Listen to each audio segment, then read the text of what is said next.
घटना हुई उस पर मैं एक किस्सा सुनाऊंगा जो मेरे साथ बंगाल में हुआ था।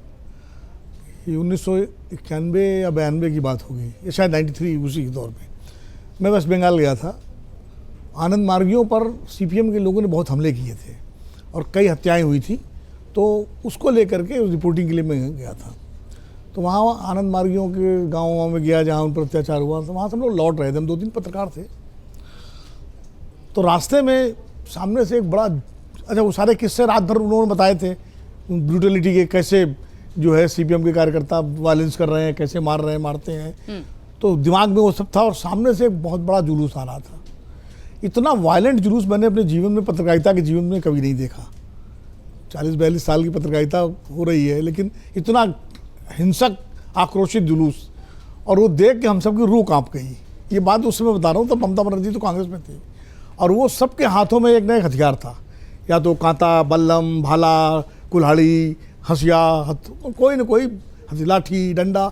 एक भी आदमी उसमें ऐसा नहीं था जो निहत्था हो। और हम सब की रूह कांप गई। जीप में हम लोग थे, जीप किनारे लगा दी गई और ये हुआ कि बैनर हटाओ जो ये लगा हुआ था।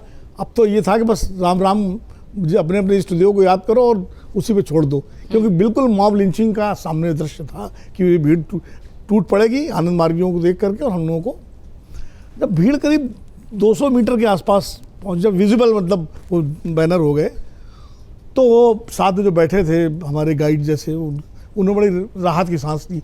बोले नहीं डरिए मत, ये फॉरवर्ड ब्लॉक का जुलूस है, सीपीएम का नहीं है। और बोले हाँ ये लोकल एमएलए जो आ रहे हैं हम लोगों के सिंपैथेटिक हैं, तो इसलिए कोई चिंता वाली बात नहीं। तो हम लोगों की जान में जान आई। वो जो 2-4 मिनट थे वो कैसे गुजरे हम लोग जानते। तो वो जो भी रामगोपाल जी ने कहा या पूर्णिमा जी ने कहा कि वो एक अजीब सा वहाँ पॉलिटिकल कल्चर बना हुआ है। आप देखिए चुनाव सुधारों के बाद या चुनाव आयोग जिस तरह से टीएन सेशन के बाद जिस तरह चुनाव में कई तरह के बदलाव आए, पूरे देश में हिंसा, लगभग चुनावी हिंसा में बहुत काबू हुआ है। बिहार जो बदनाम था वहाँ, उत्तर प्रदेश हमारा, अब सब जगह जो है, बागपत जो दिल्ली से बगल है, यहाँ तो बूथ कैप्चरिंग का अलग इतिहास होता था, वो सब। लेकिन बंगाल जो है अभी तक उस हिंसा से मुक्त नहीं हुआ। तो ये विचित्र स्थिति है। अब आपका जो सवाल है अमित शाह वाला और ममता बनर्जी वाला, मुझे लगता है अमित शाह वर्सेस ममता बनर्जी होगा तो ममता बनर्जी फायदे में रहेंगी। मोदी वर्सेस ममता बनर्जी में तो फिर भी कुछ मैच होता था, क्योंकि मोदी जी की लोकप्रियता जनता के बीच में वो, और ममता बनर्जी, वो अमित शाह संगठन में बहुत अच्छे नेता हैं, रणनीतिकार बहुत अच्छे हैं, नो डाउट, एडमिनिस्ट्रेटर भी अच्छे हैं, लेकिन मास लीडरशिप अभी मोदी जी के ही पास है। लेकिन मोदी जी ममता पर डायरेक्ट हमला कभी नहीं अब नहीं कर रहे हैं। हाँ, तो मास लीडरशिप भारतीय जनता पार्टी में 2 ही नेताओं के पास है, या तो मोदी जी के पास है या योगी जी के पास है, जो एक मास अपील वाली। तो इसलिए अगर ममता वर्सेस अमित शाह हुआ तो वो उसका फायदा ममता बनर्जी को मिलेगा। लेकिन बाकी भी चुनाव है, चुनाव में रणनीतियाँ हैं, सामाजिक समीकरण है। अब जैसे शुभेंदु अधिकारी को 2 जगह से लड़ा के ममता बनर्जी को फंसाने की कोशिश की बीजेपी ने, मैसेज भी दिया कि बड़े उसके सामने बड़ा मजबूत नेता है। दिक्कत क्या आ रही है, मैं शुक्ला जी की एक बात से बिल्कुल सहमत हूँ, ये सही है, मैं अजय भाई और शुक्ला दोनों लोग बात से सहमत हूँ। एसआईआर चुनावी मुद्दा नहीं है, क्योंकि जिनके वोट कटे हैं वो वोट नहीं डाल सकते, और जिनके वोट जुड़ गए उनके लिए मुद्दा नहीं। ये बिहार में भी मैंने कहा, मैं तो लगातार मेरा स्टैंड रहा है। लेकिन जो शुक्ला जी ने कहा कि ममता बनर्जी ने जिस तरह एसआईआर को राजनीतिक विमर्श का मुद्दा बना दिया है, चुनावी मुद्दा और राजनीतिक विमर्श का मुद्दा दोनों अलग अलग चीजें हैं।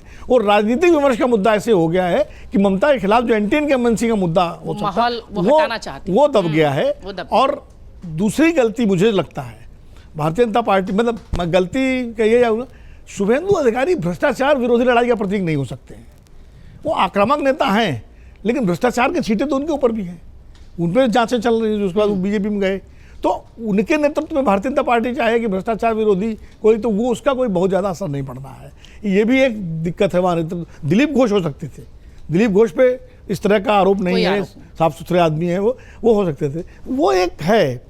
अब जैसे आसाम का उदाहरण दे दें, हेमंत, तो आसाम में भी बीजेपी जो पहला चुनाव जीती थी वो सर्बानंद सोनोवाल को आगे करके जीती थी, हेमंत विश्व शर्मा को आगे करके नहीं जीती थी। अगर वहाँ तरुण गोगोई वर्सेस और हेमंत विश्व शर्मा होता तो तरुण गोगोई का एज था।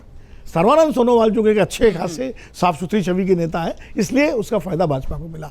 तो मुझे लगता है कि अमित शाह वर्सेस ममता बनर्जी में एज ममता बनर्जी को मिलना चाहिए। लेकिन चुनाव है, चुनाव के बारे में भविष्यवाणी करना मतलब मेरे लिए अगर आप ये वीडियो YouTube पर देख रहे हैं तो हमारे चैनल को सब्सक्राइब कर बेल आइकन दबाएं और Facebook पर देख रहे हैं तो हमारे पेज को लाइक करें।